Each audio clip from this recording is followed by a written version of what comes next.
সপ্তম অধ্যায় জ্ঞান বিজ্ঞান যোগ। ভগবান ষষ্ঠ অধ্যায়ে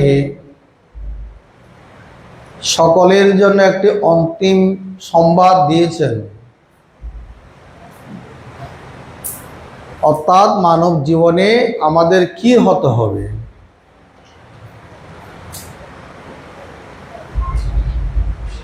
বলেছেন তস্মাৎ যোগী ভবার্জুন,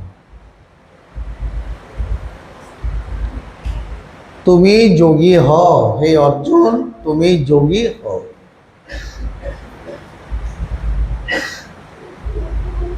অর্থাৎ মানব জীবনের লক্ষ্য প্রত্যেককে যোগী হতে হবে। তারা যোগী হলে কি লাভ হবে? যে ভগবানের সঙ্গে যুক্ত থাকে তার আত্মান্তিক দুঃখের নিবৃত্তি হয়।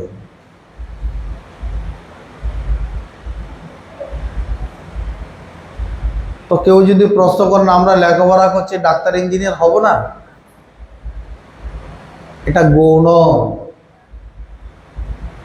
এগুলো অর্থকরী বিদ্যা, পরমার্থ দেবে না।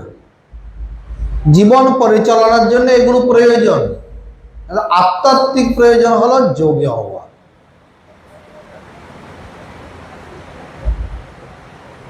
তো যোগী কে হতে পারে? যে ভগবানেই যুক্ত থাকে।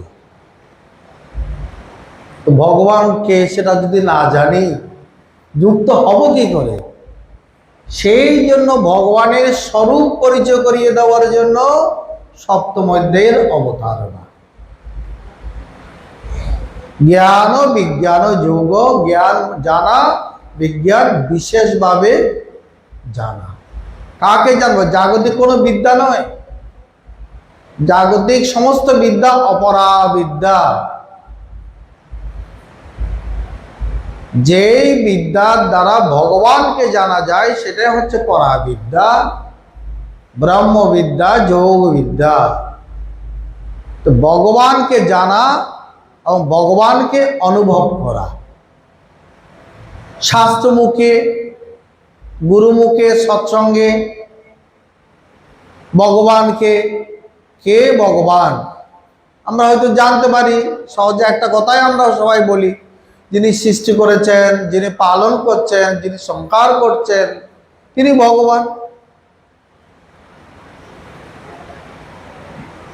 তো শুধু ভগবানকে এইভাবে জানলে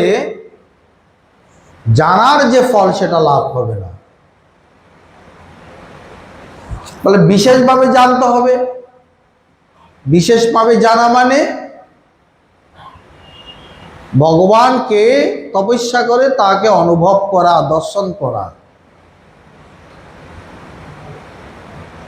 আপনি হরিদ্বারের নাম শুনছেন, বড় শান্তির জায়গা, হরিদ্বার সম্পর্কে জেনে নিয়েছেন। আমি হরিদ্বার যাব, ওখানে কি কি আছে জেনে নিলাম, কিন্তু ওখানে গিয়ে যে আনন্দ শান্তি সেটা তো এখানে বসে পাবেন না,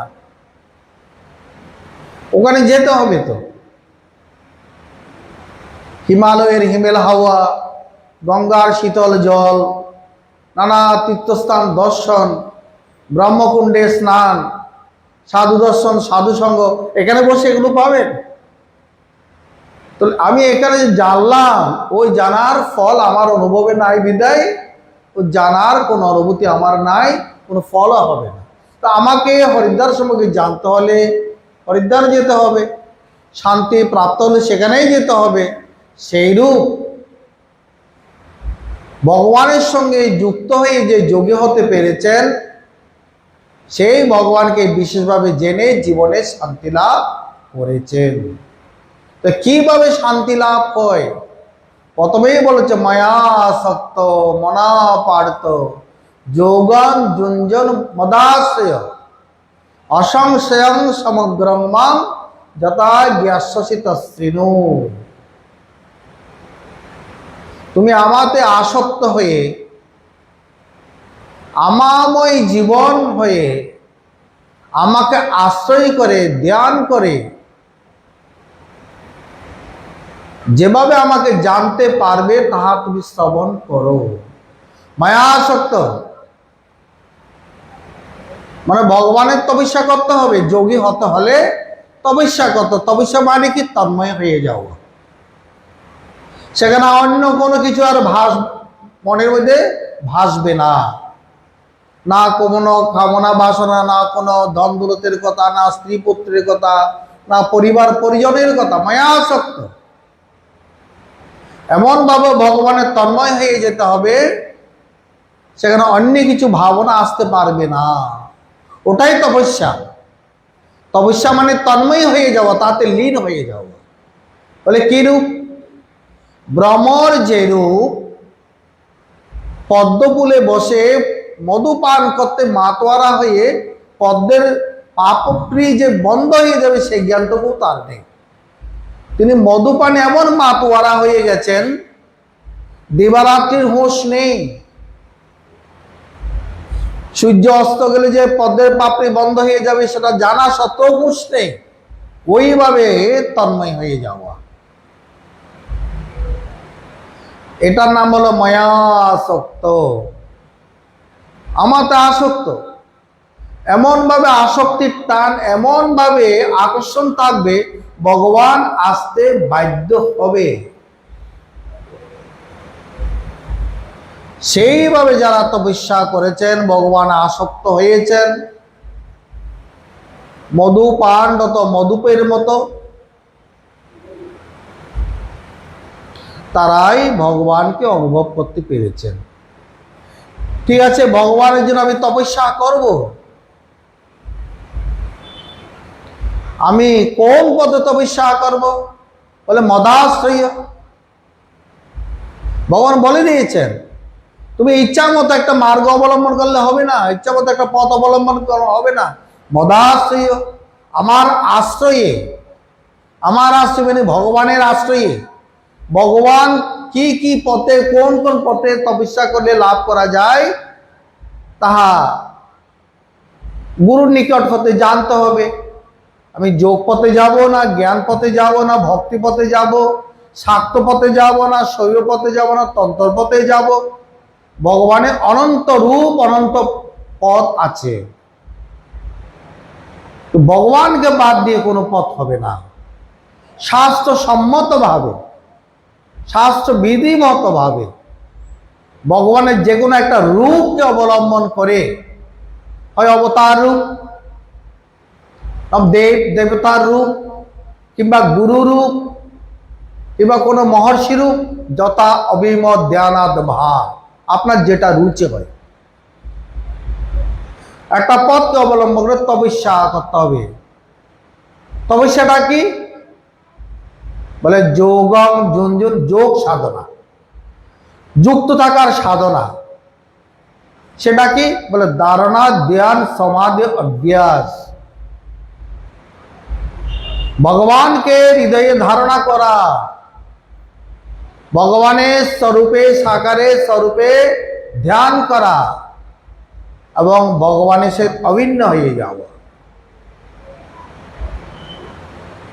কেউ করি আমরা? ভগবানের ধারণা করি না ধ্যান করি? ভগবানের ধারণা, ধ্যান, সমাধি, অভ্যাসের পূর্বে, যেহেতু ভগবান যোগী হতে বলেছেন, যোগ পথ অবলম্বন কর, যোগন ঝুনঝুন বলেছেন, যে অষ্টাঙ্গ যোগের প্রথম যে প্রাথমিক যে 5টা অঙ্গ, জপ, নিয়ম, আসন, প্রাণায়াম, প্রত্যাহার, এগুলো সঠিকভাবে সাধন না করলে ধারণা, ধ্যান, সমাধির অধিকারী সে হয় না। অর্থাৎ সে করতে চাইলেও পারবে না। আগে আমাকে জপ, নিয়ম, আসন, প্রাণায়াম, প্রত্যাহারের সাধনা করতে হবে, যোগী গুরুর নিকট গিয়ে সেগুলোর অর্থ জানতে হবে, সেভাবে অভ্যাস করতে হবে। তবেই আমি এরপরে যদি ভগবানের ধারণা, ভগবানের ধ্যানে বসি, রুচি পাই, তাতে ওই মধুপের মতো মাতোয়ারা হতে পারি, তাহলেই ভগবত দর্শন হয়ে যায়, সে যোগী হয়ে যায়, সমস্ত দুঃখের নিবৃত্তি তার তখন চলে যায়। এত পূর্বে কোনো দুঃখের নিবৃত্তি হবে না। সকলের জন্য ভগবানের এই আদেশ, তসমা যোগী বাবার জন্য। ঠিক আছে, ভগবানের ধ্যানে তন্ময় হব। এই ভগবান কে? ভগবান বলছে মত্ত পরতরং নাস্তি কিঞ্চিৎ অস্তি ধনঞ্জয়, সবকিছুই আমি। তুমি আমাকে সৃষ্টিকর্তা রূপে জানো, পালনকর্তা রূপে জানো, সংহার করতে রূপে জানো, মুক্তি দাতা রূপে জানো, পরিত্রাতা রূপে জানো। এর চেয়ে বড় জানা হলো ভগবানের স্বরূপ জানা। ভগবান স্বরূপত কে? ভগবান তার লক্ষণগুলো যেমন তার এই ভগবান শব্দের মধ্যে অন্তর্নিহিত আছে।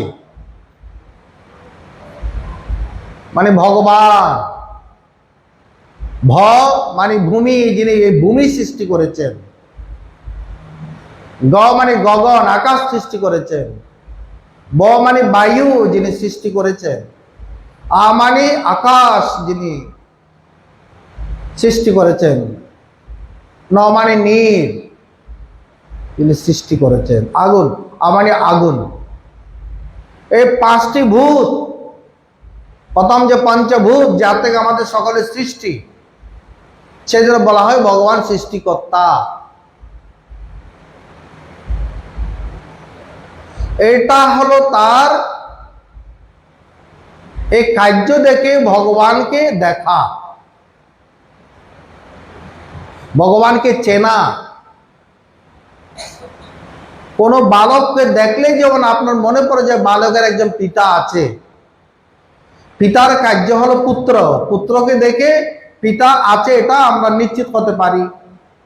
এই যে এত বড় সংসার, অনন্ত ব্রহ্মাণ্ড, পঞ্চভূত, মাটি, জল, আগুন, আকাশ, বাতাস, এই যে আমরা এগুলো দেখছি, এগুলো আমরা গ্রহণ করছি, এগুলো নিয়ে আমরা জীবন ধারণ করছি, এগুলো ব্যতীত আমাদের জীবন চলে না, এগুলোকে সৃষ্টি করেছেন। এই যে কার্য, এটা দেখে নিশ্চিত করার নাম হলো ভগবান এগুলো সৃষ্টি করেছেন। তার মানে তিনি সৃষ্টিকর্তা। আমরা অন্ধবিশ্বাসে নয়, বাস্তবতায়। আমাদের সনাতন ধর্মে অন্ধবিশ্বাসের কোনো জায়গা নেই। আমাদের অনুভব নাই বলেই যে আমরা অন্ধবিশ্বাস করবো এমন কোনো কথা নেই। আমি হয়তো অনুভবে নাই, আরেকজন তো অনুভবে আছেন, মুনি ঋষিরা তো আছেন, যারা আমাদের জন্য এই কথাগুলো বলে গেছেন। এই যে কার্য দেখে ভগবান আছে নিশ্চিত করা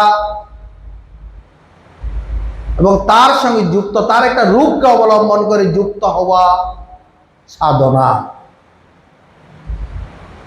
স্বরূপত তিনি সচ্চিৎ আনন্দ স্বরূপ, তিনি সর্বব্যাপক অবস্থান করছেন। তাই তিনি বলছেন মত্ত পরতরং নাস্তি কিঞ্চিৎ অস্তি ধনঞ্জয়, ময়ি সর্বগিদং প্রতং সূত্রে মণিগণাইব। আমি সর্বত্র ব্যাপী আছি, কিভাবে জানো? একটা দৃষ্টান্ত দিলেন, সূত্রে মণিগণাইব। একটা সুতার মধ্যে অনেকগুলো মণি নিয়ে, মানে ধরুন সোনার মোহর নিলেন, একটা মালা গাঁথলেন, কিংবা নানা রকম ফুল দিয়ে একটা মালা গাঁথলেন। ফুলের জন্য বা মোহরের জন্য তার মধ্যে যে সূত্র বা সুতা আছে ওটাকে দেখা যায়?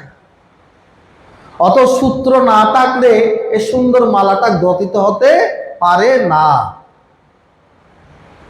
সেই রকম বলছেন ভগবান আমাদের সকলকে তিনি ওই আত্মসূত্রে গঠিত করে রেখেছেন। ওই আত্মাই হচ্ছে ভগবান। ওই আত্মা আমাদের সকলের মধ্যে আছে। তার সঙ্গে তুমি যুক্ত হওয়ার জন্য তোমাকে বনে জঙ্গলে যেতে হবে না। তোমার অন্তঃকরণের ভিতর অন্তর আত্মা আছে, তার দিকে তুমি একবার দৃষ্টি দাও। ওখানে দৃষ্টি দেওয়ার নাম হলো মায়াসক্ত, আর বাইরের দৃষ্টি দেওয়ার নাম বিষয়াসক্ত। বাইরে সব তো বিষয় ছাড়া আর কি আছে। আর অন্তরাত্মার দিকে দৃষ্টি দেওয়ার নাম মায়াসক্ত, বাহিরে দৃষ্টি দেওয়া বিষয়াসক্ত। এবার নিজের পরীক্ষা নিজে করুন, কোথায় আছেন? বাহিরে আছেন না অন্তরে আছেন? যে অন্তরে আসক্ত হবে সে অন্তরাত্মার আওয়াজ শুনবে, ধ্বনি শুনবে, অনুভব করবে, অনুভবে আসবে। ভগবত বাক্য কখনো মিথ্যা নয়। ভগবান বলেই দিলেন তুমি এইভাবে আমার সঙ্গে যুক্ত হও, এমন জ্ঞান তুমি লাভ করবে, তার চেয়ে আর বেশি কিছু জানার প্রয়োজন নেই। অবশিষ্ট কিছু আর থাকবে না, সবকিছু তুমি জানবে না। এই ভগবানকে উপাসনা করলে, তপস্যা করলে, আরাধনা করলে, ধ্যান করলে কি হয়? আমরা মানুষ তো একটু হিসাবই, লাভ ক্ষতির হিসাবটা আগে চিন্তা করি। ব্যবসা করার আগে জিজ্ঞাসা করতে আছে বাবাদের দোকানে লাভ হবে তো? আজ আগে খুলে বসো, তুমি কেমন খুলতে পারো, কেমন বসতে পারো। তুমি দোকান খুলে দিনের 10টায় দোকানে গেলে সন্ধ্যা 5টায় বাড়ি চলে আসতে কি করে লাভ হবে? আসক্ত হয়ে বসে থাকতে হবে। সকালবেলা যেতে হবে, রাত 10টায় আসতে হবে, বসে থাকো। তিক্তের কাকের মতো ধর্ণা দিলে ভগবান তাকে এমনও কিছু ভিক্ষা দিয়ে দেবে তো, কিছু দেবে না? যারা ব্যবসা করে তারা বোঝে। তো ভগবানের কাছেও ধর্ণা দিলে ভগবান দেবে না? যদি বিষের ধর্ণা দিয়ে, বিষের কাছে ধর্ণা দিয়ে আপনার বিষয় প্রাপ্ত হন, বিষয় লাভ করতে পারেন, তো এই বিশ্বাস আসে না কেন? অন্তরাত্মার কাছে ধর্ণা দিলে তিনিও আমাকে দেবেন। কি দেবেন তিনি? ভতে ভক্তি দেবেন, যে ভক্তির দ্বারা তাকে আমি জানতে পারবো, তাকে আমি অনুসন্ধান করব। এই ভক্তির নাম হলো অনুসন্ধানাত্মিক ভক্তি।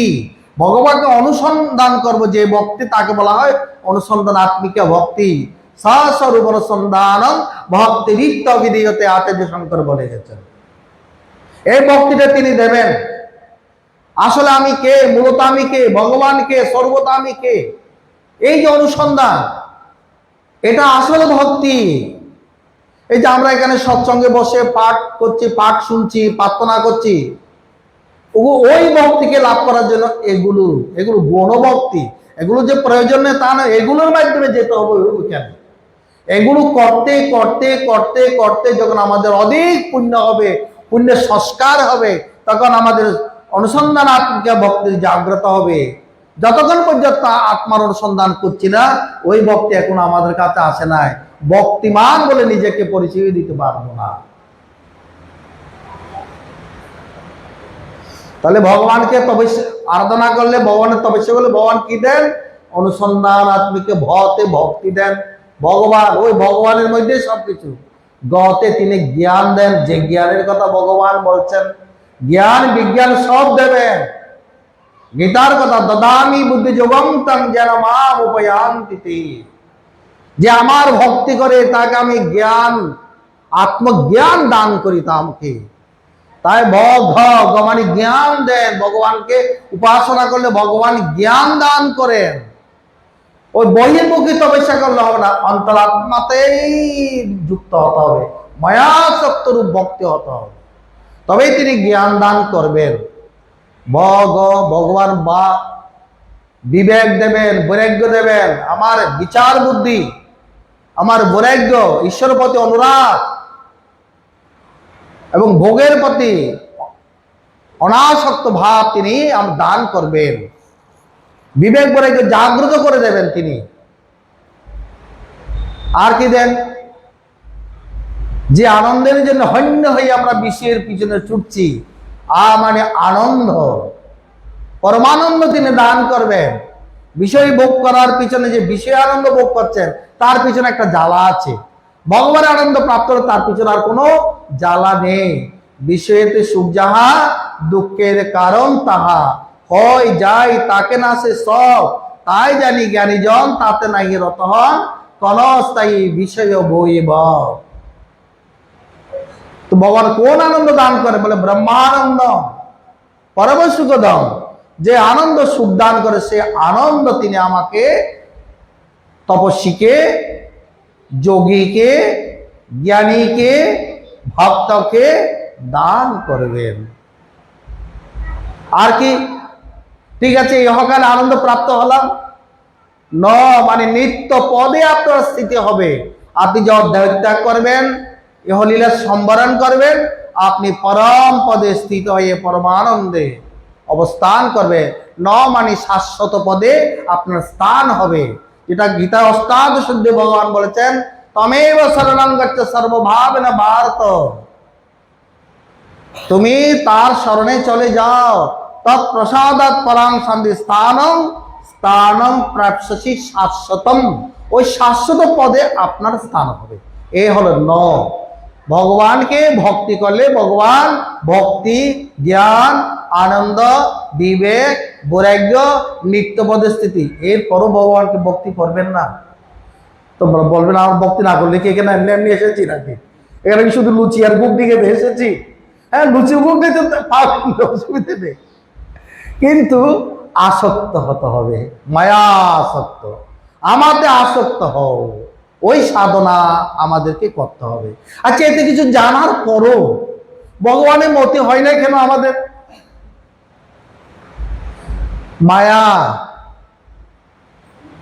বল আকৃষ্ট মহায় মহামায়া প্রয়চ্ছতি। মহামায়ার আমার বল মনে হচ্ছে হাজার হাতির বল চেয়েও বেশি।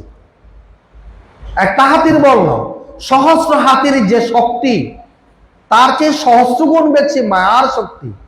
তা বলছেন বলাৎ আকৃষ্ট মহায় মায়া মহামায়া প্রয়চ্ছতি। তার এমন শক্তি, তিনি জ্ঞানীকে পর্যন্ত আকর্ষণ করেন। ভগবানকে লাভ করে ভগবানকে জেনেছে সেই জ্ঞানীকেও তিনি আকর্ষণ করতে পারেন। তাই আজকের অধ্যায়ে ভগবান বলছেন, দৈবী জয়সা গুণ ময়ে মম মায়া দূরত্বয়া মামে যে প্রপদ্য মায়া মে তাং তরন্তিতে। মহামায়ার এমন আকর্ষণ, কি করে বাঁচবো? আমরা তপস্যা করে একটা হাতির বল অর্জন করতে পারছি না, আর মহামায়ার শক্তি তো সহস্র হাতির চেয়ে বেশি। তাকে কি করে অতিক্রম করব? মায়ার জন্য ভগবানের কাছে যেতে পারছি না, ভগবানের তপস্যা করতে পারছি না। মায়া এমন ভাবে আকর্ষণ করে। মায়া মানে কি? তিনি এক এক রকম খায়া ধরে আমাদের কাছে আসেন। কখনো নিদ্রা খাইয়া, বিষয় খাইয়া, বাসনা খাইয়া। ওই একটু আগে গান করেছে না, ববের বাজারে এসে ভুলে গেলাম পথের ঠিকানা। কেন? মায়ার কারণে। চোখ মজিল রূপ দর্শনে, আমার চোখ মজেছে বাহ্যিক রূপ দর্শনে, চোখ মজা আছে, আর কর্ণ বিতাশ্রবণে মজা আছে। হ্যাঁ, আর সুখের চা ত্বকের বায়না, কেবল নিদ্রা যেতে চায়, সুখ পেতে চায়, ত্বকের বায়না। এগুলো সব মহামায়ার রূপ। দেখেন, একই শরীরে মায়া শক্তি আছে, একই শরীরে ঈশ্বরও আছে। আমরা মায়ার দিকে দৃষ্টি দিচ্ছি বলে মায়া আমাদের আকর্ষণ করছে। মায়াকে ছেড়ে যদি আমরা ভগবানের দিকে দৃষ্টি দিই, তখন ভগবানের কৃপা দৃষ্টিতে ভগবান আমাদেরকে রক্ষা করবেন। যখন মহাভারতের যুদ্ধের প্রাক্কালে দ্রৌপদীকে স্বয়ম্বর ওই যে দুর্যোধন দুঃশাসন টেনে আনছিল, অনেক পরে কেন ভগবান তাকে কৃপা করলেন? প্রথমে করলেন না কেন? প্রথমে করলেন না এই কারণে, প্রথমে দৃষ্টি ছিল দ্রৌপদীর বহির্মুখী। যখন তাকে দুঃশাসন তার চুল আকর্ষণ করে টেনে আনছে, সে তখন তার দৃষ্টি ছিল তার পঞ্চ পাণ্ডবের দিকে। তখন ভেবেছিলেন যুধিষ্ঠির, ভীম, অর্জুন, নকুল, সহদেব এরা আমাকে রক্ষা করবে, এদেরকে ডাকছিলেন। তখন ভগবান আসেননি। মানে বহির্মুখী দৃষ্টি দেওয়া মানে মায়ার দিকে দৃষ্টি দেওয়া, সেখানে ভগবানের কৃপা দৃষ্টি থাকবে না। যখন দেখছেন না পঞ্চপাণ্ডব আমাকে রক্ষা করছে না, আমাকে পিতামহ বিশ্ব রক্ষা করছে না, আমাকে গুরু দ্রোণাচার্য রক্ষা করছে না, তখন তিনি দৃষ্টি দিলেন ভগবানের দিকে। যেই মাত্র ভগবানের দৃষ্টি আসলো, মায়া শক্তি চলে গেল, কৃপা দৃষ্টি তিনি উদ্ধার পেয়ে গেলেন। আমাদের শরীরে মায়া শক্তিও আছে, ঈশ্বরও আছে। আমরা যদি মায়ার দিকে দৃষ্টি দিই, মায়া আমাদের আকর্ষণ করবে। আমরা যদি ঈশ্বরের দিকে দৃষ্টি দিই, ঈশ্বরের কৃপা পেয়ে আমরা মুক্ত হতে পারবো। এই কথাই তো ভগবান বলে, তাই না? হ্যাঁ, এই মহামায়া, মায়া যে এমন ভয়ঙ্কর। নারদ যে সর্বক্ষণ গুনগুন গুনগুন করে নারায়ণ নারায়ণ জপ করে, সে নারদ পর্যন্ত মায়ার কবলে কবলিত হয়েছেন। মায়া এমনই আকর্ষণ শক্তি। এক খুব ভালো সাধু ছিল, বলে মায়াকে আমি জয় করবই, মায়া আমার কিচ্ছু করতে পারবে না। সাধুটা তপস্যাও ছিল ভীষণ, বনে তপস্যা করে, মায়ায় আকর্ষণ করবে বলে গড়বাড়ি ত্যাগ, সেটা তো আমরা আপনারা অনেকে করেছি। আহার পর্যন্ত ত্যাগ, বাহ্যিক আহার করব না, অর্থাৎ অন্ন রুটি ব্যঞ্জন সবজি দুধ কলা ফল কিছুই খাবো না। তো শরীরটা তো বাঁচাতে হবে। তো তিনি কিকান বনের মধ্যে বৃক্ষের ছাল, বৃক্ষের ছাল, যে বৃক্ষে পুরাতন হয়ে গেছে তার বলকল এমনি এমনি উঠে পড়ে, তো চালগুলো আকর্ষণ করে করে ওই চালগুলো আহরণ করে সেই বৃক্ষের ছাল, নিরস শুষ্ক কাষ্ঠ, রস নেই কষ নেই স্বাদ নেই গন্ধ নেই। কেন? বাহ্যিক আমরা যে আহারগুলো করি ওখানে পঞ্চরস আছে, আর ওই যে বৃক্ষের যে বলকল বা ছাল আহরণ করে খান, কোনো রস নেই, নাই কোনো লবণের রস, নাই কোনো দাক্কা রস, নাই কোনো শর্করার রস, নাই কোনো মধু রস, নাই কোনো মিষ্ট রস, কোনো রসহীন এমন বলকলকে তিনি তপস্যা করেন।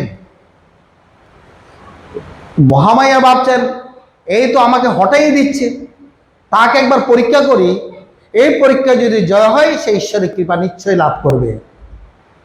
তো মায়া একদিন ভিন্ন রূপ ধারণ করে, আরেকটা তপস্বী ডুবের মতো ধারণ করে, একটা ছোট্ট বালিকা রূপ ধারণ করে তার কাছে আসে। তখন এই সাধক জিজ্ঞাসা করছেন তুমি কে? বলে আমার নাম সবাই মায়া মায়া বলে ডাকে। বলে কোন মায়া? বলে যে মায়ায় সংসার মজে আছে। ও তুমি? তবে তুমি আমাকে মজাতে পারবে না। বলে সাধু সাবধান। বাচ্চা মেয়ে বলছে সাধু সাবধান। বলে আর কি সাবধান, সমস্ত কিছুতে ত্যাগ করলাম। মায়ার তোমার যে পঞ্চবান আমার উপর তুমি নিক্ষেপ করতে পারো। কামনার 5টি বান আছে, যে বানকে সংসারে সবাইকে কামিনীর দিকে সবাইকে আকর্ষণ করে রেখে দিয়েছেন। মায়ার পঞ্চবানের মধ্যে সকলে আকৃষ্ট। বলে তুমি আমাকে মারতে পারো। বলে সাধু সাবধান, তবে তোমার তপস্যা দেখে আমি সন্তুষ্ট, কিন্তু তোমার এই অহংকার দেখে অসন্তুষ্ট। বলে যাও তোমার যা খুশি করার করো। এবার তো মায়ার খেলা শুরু হয়ে গেছে। ওই মায়া ভোরবেলা এসে যেসব বৃক্ষ থেকে ছাল তুলে তুলে তিনি গ্রহণ করেন, খান, ভোজন করে, ওই চালের মধ্যে ওই বৃক্ষের মধ্যে সুন্দর হালুয়া তৈরি করে লিপিয়ে দিয়েছে। হালুয়া পরদিন যখন সাধক ওই বৃক্ষের ছাল তুলে খাচ্ছে, মিষ্টি মিষ্টি লাগছে। কি ব্যাপার, আজকে বৃক্ষের ছাল মিষ্টি মিষ্টি কেন? সে কোনোদিন হালুয়া খায়নি, তো তা হালুয়া চেনে না, বৃক্ষে লাগিয়ে দিলেও বুঝতে পারছে না, মনে হচ্ছে এটাই এরকমই। হয়তো তো ভাবছেন ভগবানের কৃপা, এবার প্রতিদিনই খাচ্ছে। আবার একদিন যখন সে বৃক্ষের চাল হালুয়া খেতে লাগলেন, ওই বাচ্চা মেয়েটা একটু বড় রূপ ধারণ করে তার কাছে আসলেন, দেখছেন তিনি বৃক্ষের মধ্যে হালুয়া লাগাচ্ছেন। বলে তুমি কে? বলে আমি সেই মাইয়া।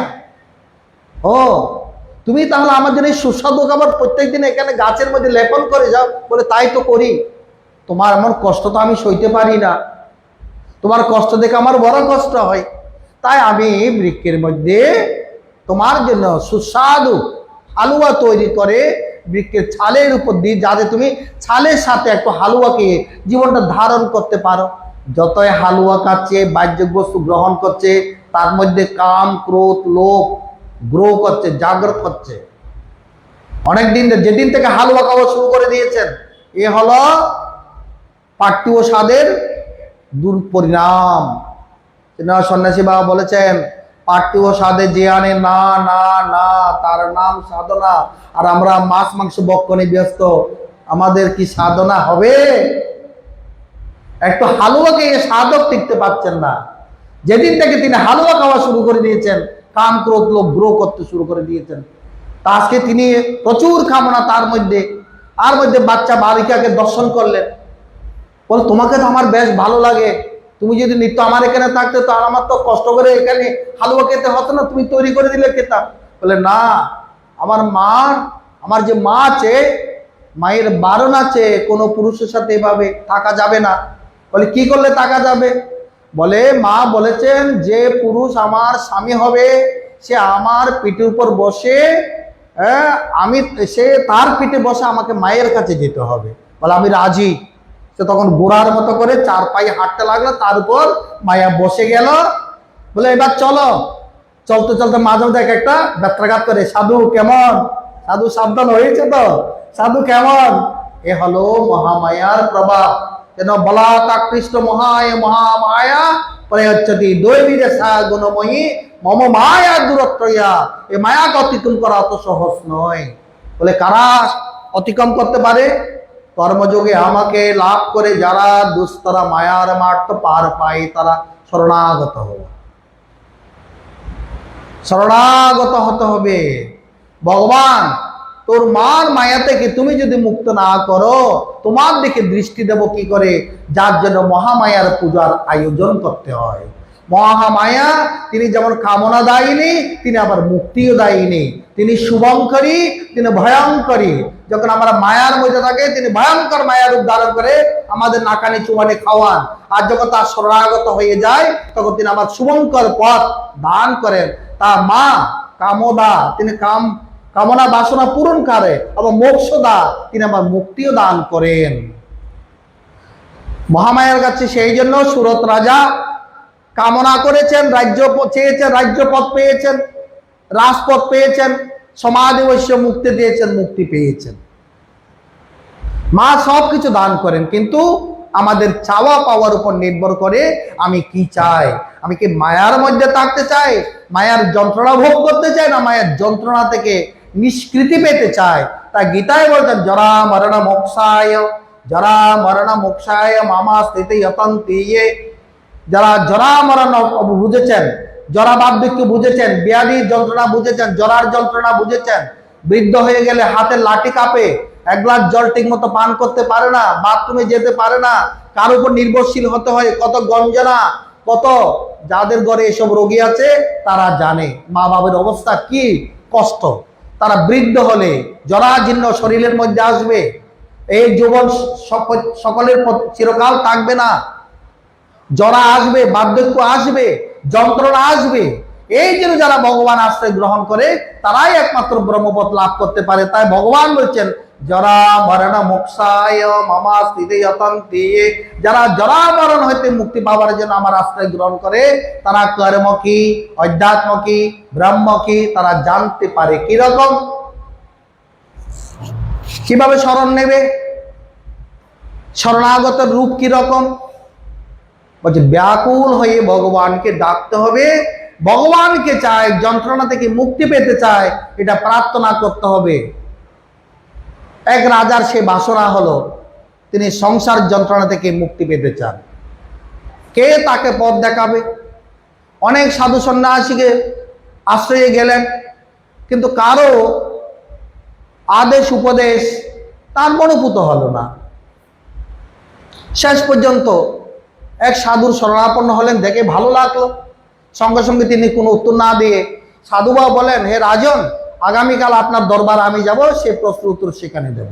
আপনি কিভাবে মায়ার যন্ত্রণা থেকে মুক্তি পেতে চান? কি সবাই চান তো যন্ত্রণা থেকে? নাকি মুখে চায়, মনে চায় না? আর একটু কই মাছ, একটু ইলিশ মাছ, একটু বিরিয়ানি, এগুলো চাই।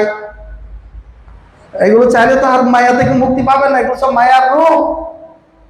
মায়া লিখতে ম, মাছ লিখতে ম, মায়া লিখতে ম, মাংস লিখতে ম, মায়া লিখতে ম, মদ খেতে ম। এই মতে যারা মজে আছে তারা মায়ার মধ্যে গ্রসিত হয়ে আছে, তাই না? হ্যাঁ। তখন পরের দিন সেই সন্ন্যাসী রাজভবনে গেলেন, রাজার সঙ্গে কথা বললেন। প্রসঙ্গক্রমে বলছেন, রাজন আপনার কয়জন ছেলে মেয়ে? বলে আমার 4টা মাত্র পুত্র। বলে তাদের একটু দেখতে চাই। তখন রাজা কর্মচারীকে আদেশ করে 4 পুত্রকে আনলেন। একটা 7 বছর, একটা 5 বছর, একটা 3 বছর, আর একটা 1 থেকে 1.5 বছর। সকলে স্বতন্ত্রভাবে এসছেন, যেটা বাচ্চা সেটা পরিচারিকার কোলে করে এসছেন। বলে রাজা দেখলাম, এবার আপনার ছেলেদের এখানে একটু রেখে দিন, তাদের সঙ্গে একটু খেলা করি। রাখা হলো, ছোট বাচ্চাটাকেও রাখা হল, আর 3 পুত্রকেও রাখা হল। প্রত্যেকের নাম জিজ্ঞাসা করছেন, যারা বলতে পেরেছেন তারা বলেছেন, আর ছোট বাচ্চা তো বলতে পারে না। বলছে, রাজন আপনার ছেলেদের এক এক করে যেতে বলেন। বড় ছেলে গেল, মেজো ছেলে গেল, সেজো ছেলে গেল, ছোট বাচ্চাটা হাও হাও করে কান্না শুরু করে দিল।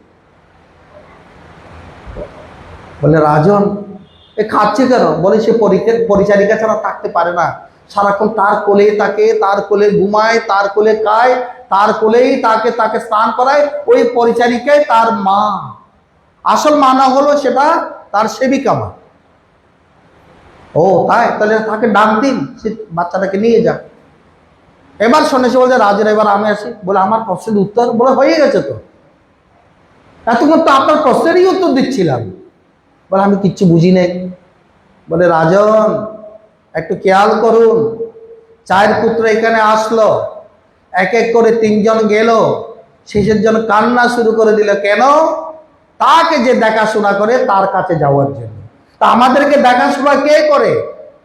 পিতা, মাতা, পুত্র, সন্তান, কন্যা, পরিজন, তারা না ভগবান? আলো, বাতাস, বায়ু, জল কে সৃষ্টি করেছেন? কোন ছেলে, কোন মেয়ে, কোন পরিজন, কোন পিতা, কোন মাতা এগুলো সৃষ্টি করেছেন? সেইভাবে বাচ্চা যেমন তার আশ্রয়দাতার কাছে যাওয়ার জন্য ব্যাকুল হয়েছে, কোন সাধক যদি এভাবে সেই সৃষ্টিকর্তার কাছে পৌঁছার জন্য ব্যাকুল হতে পারে, সেই মায়া থেকে উত্তীর্ণ হয়ে তার কাছে পৌঁছতে পারে, সে ভগবানকে লাভ করতে পারে, শান্তি লাভ করতে পারে। ওম তৎসৎ, জয় গুরু।